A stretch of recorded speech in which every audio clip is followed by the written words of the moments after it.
Washington crackles with tension as Donald Trump re-enters the Oval Office brandishing tariffs like blunt instruments. A leader determined to rewrite the rulebook even if the blueprint is still sketched on a cocktail napkin. Allies grew wary overnight. Classrooms felt budget tremors, and a sudden steel war erupted across the northern border with a 25% levy that stunned Canadian mills and American construction crews alike. Economists scrambled for spreadsheets, governors phoned Washington, and grocery chains quietly prepared price updates before dawn. Proof that a single swipe of the presidential pen can ripple from trading floors to kitchen tables in a heartbeat. Canadians woke up wondering why their neighbors suddenly treated maple syrup like contraband, while American builders watched prices rise faster than fresh concrete could dry. The official defense came from Karoline Leavitt, the new press voice, who insisted the chaos was genius strategy wrapped in constitutional candy. She compared executive orders to pool balls exploding across green felt, claiming everything eventually finds a pocket. Just ignore the broken cue. Televisions cut to Jimmy Kimmel, who grinned like he had been handed unlimited punchlines, calling the tariff wheel America's most dangerous carnival ride. 7 weeks since Donald Trump took office, and so far it has been much worse than I think anyone thought it would be. We're friends with Russia now. We're dumping the Department of Education. We're forcing ourselves on Canada. The tariff of Nottingham is on quite a tear. Today, Trump announced an additional 25% tariff on all Canadian steel coming into the United States. There he goes again, trying to stop the steal. While Kimmel mocked, Wall Street trembled. An index can handle storms, not presidential tweets hurled at 2 in the morning. Traders refreshed screens, saw red, and whispered that economic policy should never look like a sleepwalking text to an ex. Across Ontario, Premier Doug Ford, once a selfie buddy, promised to make the United States feel what happens when a friendly goalie turns striker. European ministers piled on, drafting a tariff alliance with Canada faster than you can say maple-smoked mozzarella. American late shows replayed the global pile-on, cutting between ministers and Trump bragging about winning another club golf tournament. The split-screen irony burned brighter than floodlights over Mar-a-Lago's 18th green, a televised contrast so stark that even late-night editors paused to ask whether reality had quietly borrowed their satire reels. The president smiling beside a trophy while the ticker below bled red. Real households noticed the punch, too. Groceries up, rent creeping, paychecks stuck like gum under a diner table, and conversations around kitchen islands shifting from holiday plans to coupon strategies, proving that macroeconomics always becomes micro the moment a receipt prints longer than yesterday's. Michigan's consumer survey plunged to a 15-year low, a mood you can measure in strained smiles at checkout counters. Yet the press room kept hearing Karoline swear everything was winning. Absolutely not. My advice to that unnamed low-level French politician would be to remind them that it's only because of the United States of America that the French are not speaking German right now. So they should be very grateful to our great country. Because constitutional pool always looks messy before the final shot.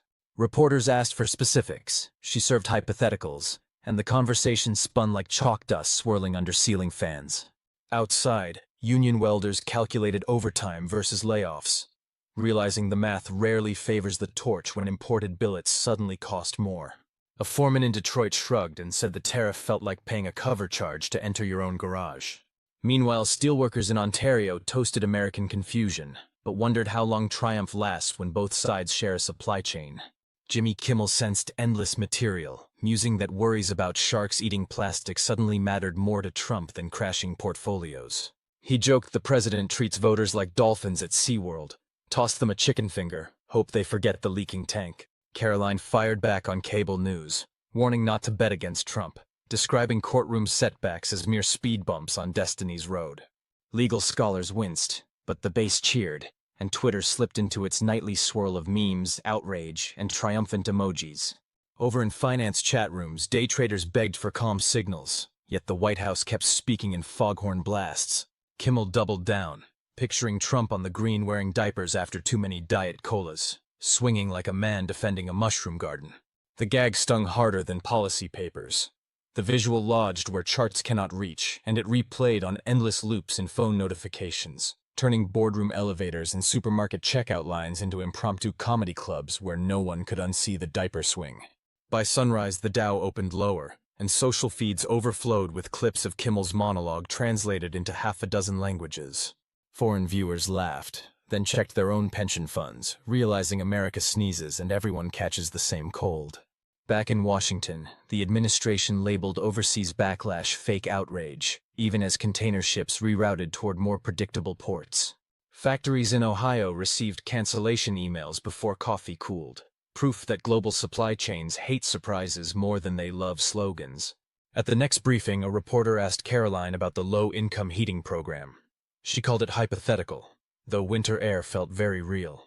Later, she praised constitutional authority again, forgetting authority cannot warm a drafty apartment or forge affordable rebar. Meanwhile, Michelle Obama's calm critique resurfaced online, contrasting steady cadence with Trump's midnight hurricanes. Her words needed no caps lock, yet they traveled farther than any all-caps threat fired from a golden phone. The contrast annoyed Trump into another rant, gifting Kimmel fresh ammo and viewers another night of popcorn politics. Markets do not wait for punchlines, however, and by week's end, retirement accounts drooped like flags after a rainstorm. Construction firms delayed projects, sneaker brands debated price hikes, and family diners trimmed menus to dodge produce costs. Yet the president boasted of spiritual polls rising 49 points, data visible only to those wearing very special sunglasses.